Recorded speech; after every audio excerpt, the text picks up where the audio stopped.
ಕರ್ನಾಟಕದಲ್ಲಿ ರಾಷ್ಟ್ರೀಯ ಸ್ವಯಂ ಸೇವಕ ಸಂಘದ ಬಗ್ಗೆ ಬಹಳಷ್ಟು ವಿಚಾರಗಳು ಪತ್ರಿಕೆಯಲ್ಲಿ ಮಾಧ್ಯಮದಲ್ಲಿ ಬರ್ತಾ ಇದೆ. ಈ ಸಂದರ್ಭದಲ್ಲಿ ಒಂದು ರಾಷ್ಟ್ರೀಯ ಸ್ವಯಂ ಸೇವಕ ಸಂಘದ ಸ್ವಯಂ ಸೇವಕನಾಗಿ ಆರ್ಎಸ್ಎಸ್ ಅಂದ್ರೆ ಏನು? ಆರ್ಎಸ್ಎಸ್ ಅಂದ್ರೆ ದೇಶಭಕ್ತಿ, ಆರ್ಎಸ್ಎಸ್ ಅಂದ್ರೆ ನಮ್ಮ ಸಂಸ್ಕೃತಿಯನ್ನು ಪ್ರೀತಿಸುವಂತ ಒಂದು ಸಂಸ್ಥೆ. ಆರ್ಎಸ್ಎಸ್ ಅಂತ ಹೇಳಿದ್ರೆ ಈ ನಮ್ಮ ಎಲ್ಲ ವಿಚಾರಧಾರೆಯನ್ನ ಅನುಷ್ಠಾನ ಮಾಡುವಂತಹ ಒಂದು ವಿಶೇಷವಾದಂತ ಸಂಸ್ಥೆ. ಆರ್ಎಸ್ಎಸ್ ಅಂತ ಹೇಳಿದ್ರೆ ಸಂಸ್ಕಾರವನ್ನು ಕೊಡುವಂತ ಕೇಂದ್ರ. ಆರ್ಎಸ್ಎಸ್ ದೇಶಭಕ್ತಿ ಸಂಘಟನೆಯಾಗಿ ಹೊರಹೊಮ್ಮಬೇಕು ಅಂತ ಹೇಳುವಂತ ದೃಷ್ಟಿಯಲ್ಲಿ ಕೆಲಸ ಕಾರ್ಯಗಳು ಮಾಡುವಂತ ಕೇಂದ್ರ. ಇಂಥ ಆರ್ಎಸ್ಎಸ್ ನ ಬಗ್ಗೆ ಪೂರ್ವಾಗ ಪೀಡಿತರಾಗಿ ಅಲ್ಲ ಸಲ್ಲದ ಮಾತನ್ನ ಆ ಪ್ರಿಯಾಂಕಾ ಖರ್ಗೆ ಇರಬಹುದು ಅಥವಾ ಇನ್ನಿತರ ನಾಯಕರುಗಳು ಮಾತನಾಡುವುದನ್ನು ಕಂಡಾಗ ಎಲ್ಲೋ ಒಂದು ಕಡೆ ಇವರು ಬಹಳ ದೊಡ್ಡ ರೀತಿಯಲ್ಲಿ ಗಾಢ ನಿದ್ರೆಯಲ್ಲಿದ್ದಾರೆ. ಇವತ್ತು ಈ ದೇಶದ ಪ್ರಧಾನಮಂತ್ರಿಗಳಿಂದ ಹಿಡಿದು ಕಟ್ಟ ಕಡೆಯ ಪಂಚಾಯತ್ನ ಅಧ್ಯಕ್ಷ ತನಕ ಆರ್ಎಸ್ಎಸ್ ನ ಕಾರ್ಯಕರ್ತರು ಸ್ವಯಂ ಸೇವಕರು ಆ ಪೀಠವನ್ನು ಅಲಂಕರಿಸಿ ನಾವು ಕಂಡಿದ್ದೇವೆ.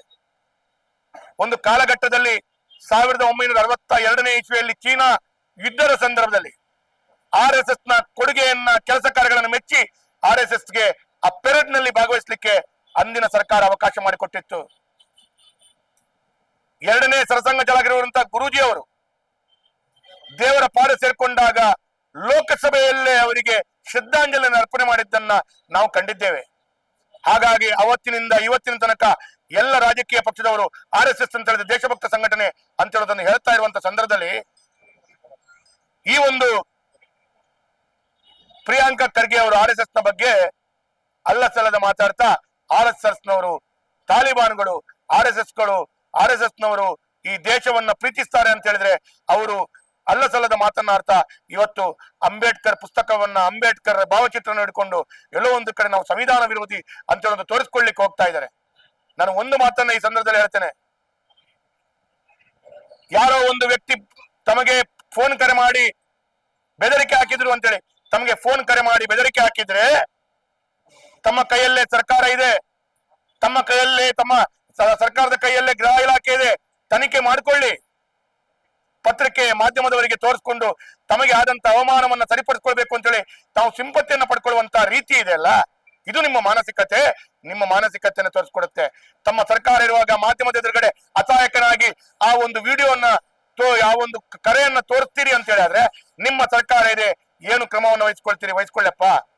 ಇವತ್ತು ನನಗೆ ಸಂಶಯ ಬರ್ತಾ ಇದೆ, ಪ್ರಿಯಾಂಕಾ ಖರ್ಗೆ ಅವರು ಮಾನಸಿಕತೆ ಹೇಗಿದೆ ಅಂತ ಹೇಳಿದ್ರೆ ಅವರೋ ಯಾವುದೋ ಒಂದು ವ್ಯಕ್ತಿ ಹತ್ರ ಫೋನ್ ಮಾಡಿಸಿ ಆ ವ್ಯಕ್ತಿಯಿಂದ ಬೆದರಿಕೆ ಹಾಕಿಸಿ ಅದನ್ನ ಮಾಧ್ಯಮಕ್ಕೆ ತೋರಿಸಿ ಆರ್ಎಸ್ಎಸ್ ಗೆ ಅವಹೇಳನ ಮಾಡಬೇಕು, ಆರ್ಎಸ್ಎಸ್ ಗೆ ಅಪಮಾನ ಮಾಡಬೇಕು, ಆರ್ಎಸ್ಎಸ್ ಅನ್ನ ವಿರುದ್ಧವಾಗಿ ಜನರು ಎದ್ದು ನಿಲ್ಲಬೇಕು ಅಂತ ಹೇಳುವಂತ ಮಾನಸಿಕತೆಯಿಂದ ನೀವು ಮಾಡ್ತಾ ಇದ್ರಿ. ಹಾಗಾಗಿ ಇವತ್ತು ಹೇಳ್ತೇನೆ, ಆರ್ಎಸ್ಎಸ್ ನಂತ ಸಂಘಟನೆ ನಿಮ್ಮ ಅಪ್ಪ ಇರಬಹುದು ಅಥವಾ ನಿಮ್ಮ ಇಡೀ ಕುಟುಂಬದ ವ್ಯಕ್ತಿಗಳಿರ್ಬಹುದು ಅಥವಾ ಇಂದಿರಾ ಗಾಂಧಿ, ನೆಹರು ಅವರು, ರಾಜೀವ್ ಗಾಂಧಿ ಅವರು ಎಂತೆಂತ ವ್ಯಕ್ತಿಗಳು ಆರ್ಎಸ್ಎಸ್ ಅನ್ನ ಅದನ್ನ ವಿರುದ್ಧವಾಗಿ ಅದನ್ನ ಬಹಿಷ್ಕಾರ ಹಾಕುವಂತ ಕೆಲಸ ಕಾರ್ಯಗಳು ಮಾಡಿದ ನಂತರ ಪುನರಪಿ ಆರ್ಎಸ್ಎಸ್ ನ ಶಕ್ತಿಯನ್ನ ಕಂಡು ತಪ್ಪಾಯಿತು ಅಂತೇಳಿ ಪುನರಪಿ ಆರ್ಎಸ್ಎಸ್ ಗೆ ಅವಕಾಶ ಮಾಡಿಕೊಟ್ಟದ್ದನ್ನ ಕೂಡ ಕಂಡಿದ್ದೇವೆ. ಹಾಗಾಗಿ ತಾವು ಇವತ್ತು ಸಿಂಪತಿಯನ್ನ ಪಡ್ಕೊಳ್ಬೇಕು ಅಂತ ಹೇಳೋ ಕಾರಣ ಯಾರೋ ಒಂದು ತಮ್ಮದೇ ಚೇಲಗಳಿಂದ ಫೋನ್ ಮಾಡಿಸಿ ಅದನ್ನ ರೆಕಾರ್ಡ್ ಮಾಡಿಸಿ ಅದನ್ನ ಮಾಧ್ಯಮಗಳಿಗೆ ಬಿಡುಗಡೆ ಮಾಡಿ ತಾವು ಸಿಂಪತಿಯನ್ನ ಪಡ್ಕೊಳ್ಬೇಕು ಅಂತ ಹೇಳಿದ್ರೆ ಜನರು ನಿಮ್ಮನ್ನ ನಂಬಲ್ಲ, ನಿಮ್ಮ ಮೊಸಳೆ ಕಣ್ಣೀರನ್ನ ಕಂಡಿದ್ದಾರೆ. ಅದಕ್ಕಾಗಿ ಒಂದು ಹೇಳಿದಂತ ಮಾತಿದೆ, ಮಲಗಿದವನನ್ನ ಎಬ್ಬಿಸಬಹುದು, ಮಲಗಿದಾಗೆ ನಾಟಕ ಮಾಡುವಂತ ನಿಮ್ಮಂತ ಜನರನ್ನ ಎಬ್ಬಿಸ್ಲಿಕ್ಕೆ ಆಗಲ್ಲ. ಹಾಗಾಗಿ ಇವತ್ತು ಆರ್ಎಸ್ಎಸ್ ಗೆ ಈ ರೀತಿಯ ಅವಹೇಳನ ಮಾಡುವಂತ, ಅದಕ್ಕಾಗಿ ಇವತ್ತು ನಾವು ಹೇಳ್ತೇವೆ, ನಾವು ಕೂಡ ಆರ್ಎಸ್ಎಸ್ ನ ಕಾರ್ಯಕರ್ತರು, ಸ್ವಯಂ ಸೇವಕರು, ನಾವು ಕೂಡ ಪಥಸಂಚಲನದಲ್ಲಿ ಭಾಗವಹಿಸ್ತೇವೆ, ನಮ್ಮ ಮಕ್ಕಳು ಕೂಡ ಭಾಗವಹಿಸ್ತಾರೆ, ಇನ್ನು ಮುಂದಿನ ಹಿಂದೂ ಸಮಾಜ ಕೂಡ ಭಾಗವಹಿಸ್ತದೆ. ಅದನ್ನ ತಡೆ ಹಿಡಿಕ್ಕೆ ನಿಮ್ಗೆ ಲೆಕ್ಕಾಚಾರ ಕೊಡ್ಲಿಕ್ಕೆ ನೀವು ಯಾರ್ರಿ? Who are you? ಆರ್ಎಸ್ಎಸ್ ನ ಲೆಕ್ಕ ಕೇಳಲಿಕ್ಕೆ ಆರ್ಎಸ್ಎಸ್ ಗೆ ಎಲ್ಲಿಂದ ಹಣ ಬರುತ್ತೆ? ನಿಮ್ಮ ಸರ್ಕಾರ ಇದೆ, ಇನ್ನೊಂದಿದೆ. ಈ ರೀತಿಯ ಸಂದರ್ಭದಲ್ಲಿ ಆರ್ಎಸ್ಎಸ್ ಗೆ ಹಣ ಕೊಡೋರು ನೀವು ದೇಶಭಕ್ತ ಸಂಘಟನೆ ವಿರುದ್ಧವಾಗಿ ಮಾತಾಡ್ತೀರಿ. ನೀವು ದೇಶಭಕ್ತ ಸಂಘಟನೆ ವಿರುದ್ಧವಾಗಿ ಮಾತಾಡಿ ಪಾಕಿಸ್ತಾನ್ ಜಿಂದಾಬಾದ್ ಬಾಂಬ್ ಅನ್ನು ಇಡುವವರು ಅಥವಾ ಕುಕ್ಕರ್ ಬಾಂಬ್ ಅನ್ನು ಹಿಡ್ಕೊಡುವಂತವರನ್ನ ಸಮರ್ಥನೆ ಮಾಡ್ಕೊಳ್ತೀರಿ, ದೇಶಭಕ್ತ ಸಂಘಟನೆಗೆ ವಿರುದ್ಧ ಮಾತಾಡ್ತೀರಿ. ನಾಚಿಕೆ ಆಗಬೇಕು. ಇದಕ್ಕೆ ಜನರು ನಿಮ್ಮ ಎಲ್ಲ ಈ ರೀತಿಯ ನೀಚ ಕೃತ್ಯವನ್ನ ಕಾಣ್ತಾ ಇದ್ದಾರೆ. ಮುಂದಿನ ದಿನಗಳಲ್ಲಿ RSS ಗೆ ಈ ರೀತಿ ಮಾತನಾಡಿದ್ದನ್ನ ಜನರೇ ನಿಮ್ಗೆ ತಕ್ಕವಾದ ಉತ್ತರವನ್ನು ಕೊಡ್ತಾರೆ. 70 ವರ್ಷ ಆಡಳಿತ ಮಾಡಿದಂತ ಕಾಂಗ್ರೆಸ್ ಪಕ್ಷದ ನಾಯಕರಾಗಿ ನಿಮ್ಮ ಜಿಲ್ಲೆಯನ್ನು ಅಭಿವೃದ್ಧಿ ಮಾಡ್ಲಿಕ್ಕಾಗದಂತ, ನಿಮ್ಮ ಜಿಲ್ಲೆಗೆ ಒಂದು ರಸ್ತೆ ಮಾಡ್ಲಿಕ್ಕಾಗದಂತ ಯೋಗ್ಯತೆ ಇಲ್ಲದಂತ ನಾಯಕರು ನೀವು ಇವತ್ತು RSS ಬಗ್ಗೆ ಮಾತಾಡ್ತೀರಾ.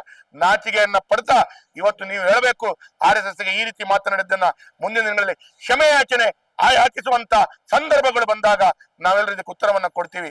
ಹಾಗಾಗಿ RSS ಅಂತ ಹೇಳಿದ್ರೆ ದೇವರ ಸ್ಥಾನದಲ್ಲಿ ಕಾಣುವಂತ ವಿಶೇಷವಾದಂತ ದೇಶಭಕ್ತ ಸಂಘಟನೆ ಅಂತೇಳಿ ನಾನು ಹೇಳ್ತಾ, ನಾನು RSS ಅಂತ ಹೇಳೋದನ್ನ ಪ್ರಿಯಾಂಕಾ ಖರ್ಗೆ ಅವರು ತಿಳ್ಕೊಳ್ಬೇಕು ಅಂತ ಹೇಳೋದು ಹೇಳ್ತಾ, ನಾನು ಅವರು ಈ ಆಡಿದಂತ ಮಾತಕ್ಕೆ ಅವರು ಕ್ಷಮೆಯನ್ನ ಯಾಚಿಸಬೇಕು ಅಂತೇಳಿ ಆಗ್ರಹವನ್ನ ಮಾಡ್ತೇನೆ.